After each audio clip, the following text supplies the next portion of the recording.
कलाम आजाद का जन्म जयंती को राष्ट्रीय शिक्षक दिवस के रूप में मनाया जाता है। मौलाना अबुल कलाम आजाद 15 अगस्त 1947 से 2 फरवरी 1958 तक भारत के शिक्षा मंत्री रहे। अपने कार्यकाल के दौरान मौलाना अबुल कलाम आजाद ने शिक्षा के क्षेत्र में अतुलनीय योगदान दिया। उनके इस अतुलनीय योगदान की वजह से ही आज भारत के युवा पढ़ाई में विदेशी छात्रों को कड़ी टक्कर दे रहे हैं। अमेरिका, जापान और ब्रिटेन समेत कई बड़े देशों में भारतीय युवा अपने कौशल से भारत का नाम रोशन कर रहे हैं।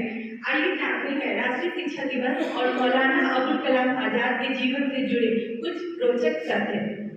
मानव संसाधन विकास मंत्रालय द्वारा आधारित तौर पर भारत में राष्ट्रीय शिक्षा दिवस मनाने की शुरुआत वर्ष 2008 में की गई थी। हर साल 11 नवंबर को भारत के पहले शिक्षा मंत्री मौलाना अबुल कलाम आजाद की जयंती को मनाने के लिए राष्ट्रीय शिक्षा दिवस का पूरा देश सम्मान करता है। इसीलिए 11 नवंबर को राष्ट्रीय शिक्षा दिवस मनाया जाता है। भारत राष्ट्रीय शिक्षा दिवस 2023 में मनाने के पीछे मुख्य उद्देश्य मौलाना अबुल कलाम आजाद की जन्म जयंती को उत्सव के रूप में मनाना है। उनका जन्म वो बहुत बड़े स्वतंत्रता सेनानी थे। उनका जन्म 11 नवंबर 1888 में सऊदी अरब में हुआ था। मौलाना अबुल कलाम आजाद 20वीं सदी के अंत में ब्रिटिश शासन के खिलाफ लड़ाई में भारतीय स्वतंत्रता आंदोलन के नेता बने। मौलाना अबुल कलाम आजाद एक शिक्षाविद थे, इसीलिए उन्होंने समाज के उत्थान के लिए अपना पुस्तकालय शुरू किया। उनकी पत्रकारिता में उनकी गहरी रुचि थी। उन्होंने बहुत कम उम्र में अपने कैरियर की शुरुआत की थी।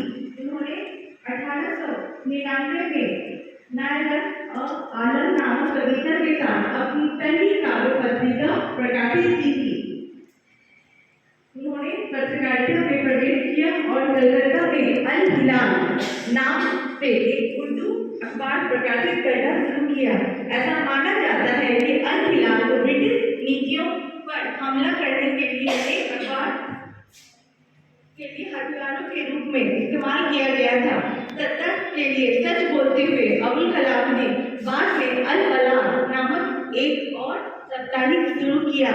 जब अल हलाल को इस्लामी समुदाय के बीच अत्यधिक लोकप्रियता के कारण अंग्रेजों द्वारा प्रतिबंधित कर दिया गया था, तो वो बार बार अपने शब्दों के बल पर ब्रिटिश नीतियों के खिलाफ विद्रोह करने के तरीके खोजते रहते थे। शिक्षा में मौलाना का विश्वास ऐसा था कि स्कूलों को और प्रयोगशाला मानते थे जो भविष्य में प्रतिभाशाली दिमागों का निर्माण कर सकती है।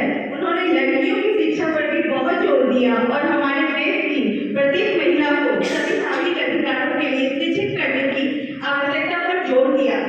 उन्होंने छात्रों को व्यावसायिक प्रशिक्षण और तकनीकी शिक्षा भी दी। मौलाना का दिल शिक्षा में गहराई से बसा हुआ था। वो चाहते थे कि भारत एक ऐसा राष्ट्र हो जो उच्च शैक्षिक मानकों और महान दिमागों का निर्माण करे। उनके लिए शिक्षा का अत्यधिक महत्व था। उन्होंने यह सुनिश्चित किया कि पूरे देश में शिक्षा का एक समान राष्ट्रीय मानक प्रदान किया जाए। 16 जनवरी 1948 को मौलाना अबुल कलाम आजाद ने घोषणा की कि हमें एक पल के लिए भी यह न भूलना चाहिए कि कम से कम बुनियादी शिक्षा प्राप्त करना प्रत्येक व्यक्ति का जन्मसिद्ध अधिकार है। धन्यवाद।